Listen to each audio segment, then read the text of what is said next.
O conceito de boas práticas de programação não é uma disciplina exata, mas sim um conjunto de atitudes que torna a experiência de programação mais agradável para toda a equipe.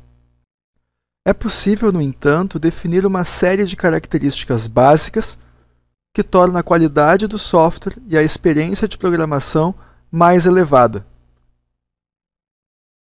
Por exemplo, podemos citar 4 elementos que um bom software deve ter. Primeiro, satisfazer todos os pré-requisitos funcionais. Segundo, ser facilmente compreendido pelos demais programadores. Terceiro, ser facilmente extensível. E quarto, ser bonito. Satisfazer todos os pré-requisitos funcionais é o mais básico e implica em satisfazer a necessidade primordial pelo qual o software existe, trabalhando a sua utilidade, a sua performance e a sua facilidade de uso pelo usuário final. Segundo, o software deve ser facilmente compreendido pelos demais programadores. Essa importante característica implica que pensemos em toda a equipe quando formos desenvolver um software, que pensemos que o software não é estático, mas sim continuará em eterna evolução. O desafio dessa característica é que é difícil ser fácil. E precisamos nos disciplinar a seguir certas práticas. Por exemplo, em escrever o mínimo de código-fonte e documentar o máximo possível. Menos código são menos erros. E mais documentação são menos dúvidas. Em geral, devemos sempre documentar um código-fonte no início de cada bloco de código, de forma que os demais programadores, ao lerem o código-fonte possivelmente semanas ou meses depois, poderão compreender a utilidade de cada parágrafo de programação. Identar bem o código-fonte é outro pré-requisito fundamental. Podemos dividir a indentação em indentação de sintaxe, que identa o código horizontalmente conforme os blocos de programação. Esse tipo de indentação permite que o programador identifique com mais facilidade os blocos e a hierarquia de programação utilizada. Já a indentação semântica não respeita os blocos, mas sim o significado do código. Identamos semanticamente, por exemplo, linhas do mesmo bloco através dos operadores utilizados nas diferentes linhas, como por exemplo na definição de variáveis. Outra forma comum de indentação semântica é em SQLs, quando aliamos verticalmente os elementos semelhantes da frase.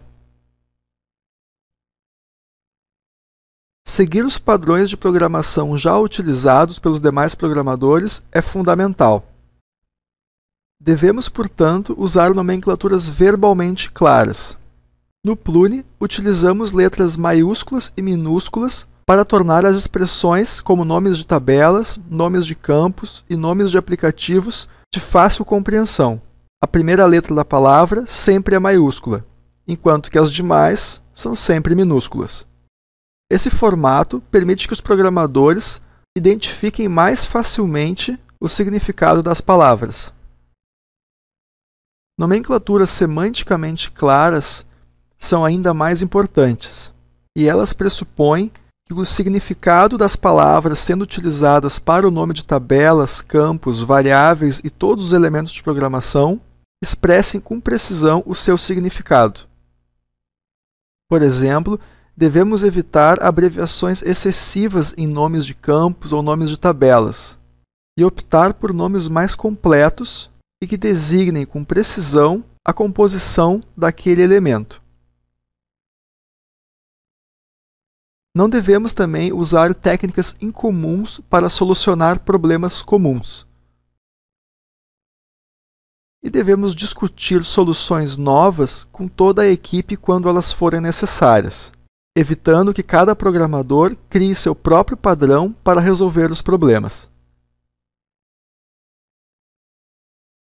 O terceiro requisito de um bom software é que ele seja facilmente extensível, ou seja, que no decorrer de sua vida útil, outros programadores possam alterá-lo para que a sua utilidade seja estendida.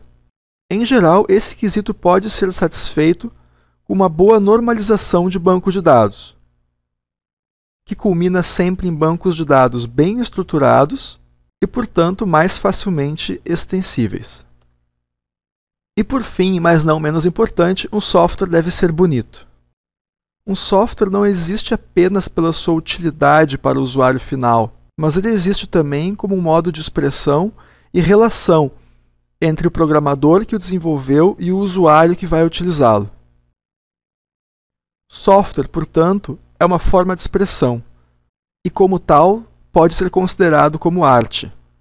Um bom software deve, portanto, extrapolar a sua utilidade e despertar o desejo de utilizá-lo e admirá-lo pelo usuário final. Um bom software deve ser visto pelo usuário, portanto, como agradável, elegante, simples, apaixonante, intuitivo, bonito e único para suas necessidades. Um bom software é, portanto, sempre fruto de um conjunto de opções e práticas bem aplicadas por toda a equipe.